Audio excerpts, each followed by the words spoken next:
Yeah. In your book, the first chapter, because I read it, bro. I mean, it is a phenomenal book. But I want to talk about the path to being well, because I think that some people don't really understand the path of being well and healthy. And you have 5 steps that are repeated over and over again. Let's talk about those real quick, because I want the people to get the book. So let's not give them all the information. But what are those five? What are those 5 paths, and why are they so important? So I think it's important to note, like, with our buddy Dave, people will go on his show after like 10 years of working on their debt, and they'll do a debt-free scream, like, I'm debt-free. Yeah. There's never a moment that we're going to walk out and say, I'm anxiety. There's no anxiety-free scream. That doesn't exist. Because the moment I do that, I'm going to walk in the parking lot and someone's going to call me and say, hey, your mom's been in a car wreck. You need to come to the hospital. Like, that's not life, right? Life keeps happening. And so and one other thing is important, and then I'll walk through these steps. Dude, if I'm scrolling channels, like flipping through YouTube or whatever, or old QVC, because I'm old, bro, if it cycles up and some dude's like 7 steps to new abs or 14 steps to fuller, thicker hair, idiot, just dismissive, a roll off. That dude has no idea what he's talking about. It's too reductionistic, right? So I want people to hear me say, I don't have the new 5 steps to being well. That's not real. Anybody selling you that is selling you snake oil. Right. If I go back and look at thousands of years of wisdom and all the way up to neuroscience, the things that have in common are life's hard. It's a mess. And these same 5 principles, you're going to keep going back to them over and over and over when you want a well life. Because the moment you get on top of the wave is when they call that dad's had a heart attack. The moment you get on top of the wave, your buddy's marriage falls apart and you need to show up. And so those things just keep happening, right? So the first one is I've got to own the stories. The stories I was born into, the stories I was told growing up, the stories of the things I did to participate in my own misery now, right? I mean, I like to leave those parts out. I've got to own those stories, man. This happened to me. Somebody hurt me. Somebody was racist. Somebody treated me, but this happened. Full stop, period. The second thing I got to do is I got to own reality. I got to acknowledge reality. And this is what, dude, I'm terrible at this. That's looking in the mirror and saying, I didn't mean to, but over the last 10 years, I've gained 100 pounds. Wow. This is reality. Wow. I didn't mean to. Can I poke on you? Yeah. Like, I've been engaged twice. Yeah. I thought I was going to spend my life with somebody twice. Yeah. And here I am, right? My dad, who I loved, and not my dad in real life, but my dad, who I loved, he also said that I'm too fat to be loved. If I didn't lose weight, no one's ever going to want to sleep with me. Like, I got to own these things. And only then you get a starting line painted on the ground in front of you, and now I can go be about healing. And then the third thing is, and this is important for singles out there, man, and for introverts like me, dude, there is no long-term. There is no long-term health. There's no long-term behavior change. There's no long-term wellness, no long-term joy and life change done in isolation. You got to have other people. You got to have a gang. You got to have brothers and sisters who walk alongside you doing life together. Yeah. And only then can you get into changing your actions and changing your thoughts. And that kind of works like a figure 8. Some days I don't want to go to the gym.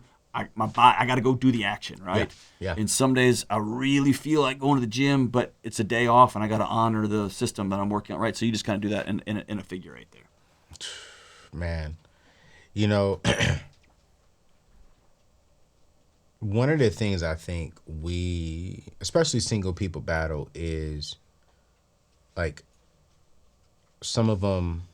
I was at a singles conference about a month ago, right? And at the singles conference, the single lady said, the reason why I'm single is because I've been hurt by other men, by all the men. And the lady said, I don't think I'll ever settle down anytime soon because all men just play games. And I'm like, wow, like, you just hurt yourself, because not all men are that way. Maybe some of the men that you've dealt with, unfortunately, have, because I'll be real, I've hurt ladies in the past, you know? But I'm like, what do you say to that single woman watching right now that's saying, I hear you, John. Like, I got to own it. I got to face reality. But there's still this part of, they still hurt me. Like they still hurt me, and you're telling me to own it, accept it, and then trust him again, or trust not him again as far as in the same person, but trust another man again with my heart. Like, man, that's real. And I struggle to answer that question, John, because it's like I've hurt ladies in the past, and I'm like, and I'm still single, so I'm like, I'm not qualified to tell you that answer because I'm not married. I don't think it's a matter of qualification. I think it's a matter of you're worth being loved. Mm-hmm. Mm-hmm. And when somebody hurts you, that equation doesn't make any sense. Wow. Most of us have no idea what it would be like to just go to bed at night and just fall asleep. Ooh. Without scrolling, without medication, just to go to sleep. Wow. Most of us don't know what it would feel like to wake up in the morning and not have to have chemicals to wake up, stimulants to wake up.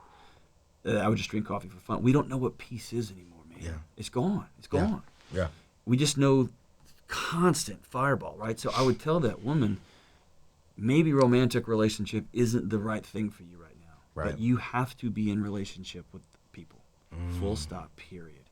And the thing that is so damning about especially relationship trauma like sexual abuse and physical abuse and emotional abuse, gaslighting, the reason that is so bad, it's like poisoning water. And you have to have water to live, but if you are poisoned by water, you know one thing, I'm not drinking more water, and then you die. Yeah. Right? And so what trauma does, man, is it tells your body relationships aren't safe. When people get close, it sounds all the alarms. Not safe, not safe, not safe. And, bro, you got to lean into that pain. Yeah.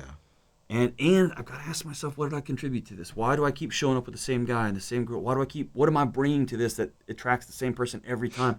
And most of us are attracted to our unfinished business, the thing we think that will complete us. And we got to stop.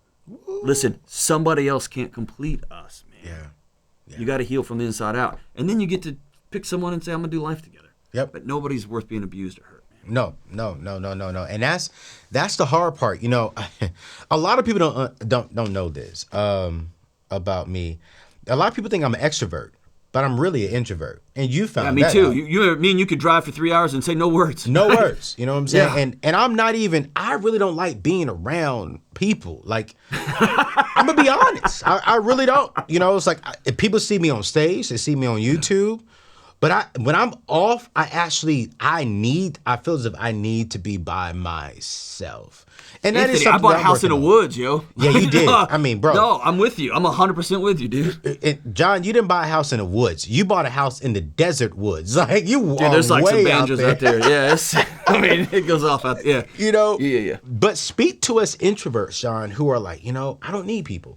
That's something that I talk with my therapist on a regular basis now, is I just feel as if I am literally okay with being alone. Like I have no problem being at home, being by myself with my dog and just chilling. Now, a lot of people get it confused because I be on stage. I love the stage. I love YouTube. I love in teaching people.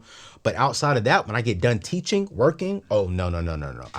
I'm not good with the let's go dancing for an hour. Let's go out and have dinner and just do life. That's not my strength. And I'm getting better at it. But encourage us introverts. Like, how do we really accept and start doing life with others? That really helps us and it builds community. So, this has nothing to do with introvert. I want to just ask you a couple questions, and then we'll get into introvert thing. Now, let's do it. Could you go back as early as 3, 4, and 5 and rattle off a few people who disappeared from your life? 3, 4, 5. 6, 7, 8 as a child?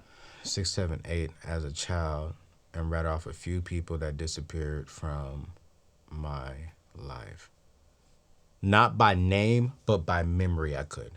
Okay. Most of us who had people, dad was supposed to be there growing up.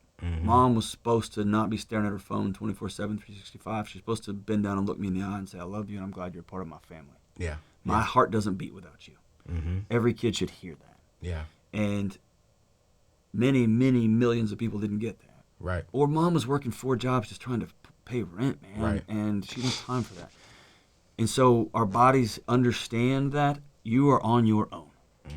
And so I don't have a lot of use for the introvert extrovert thing when it comes to how do you live a well life.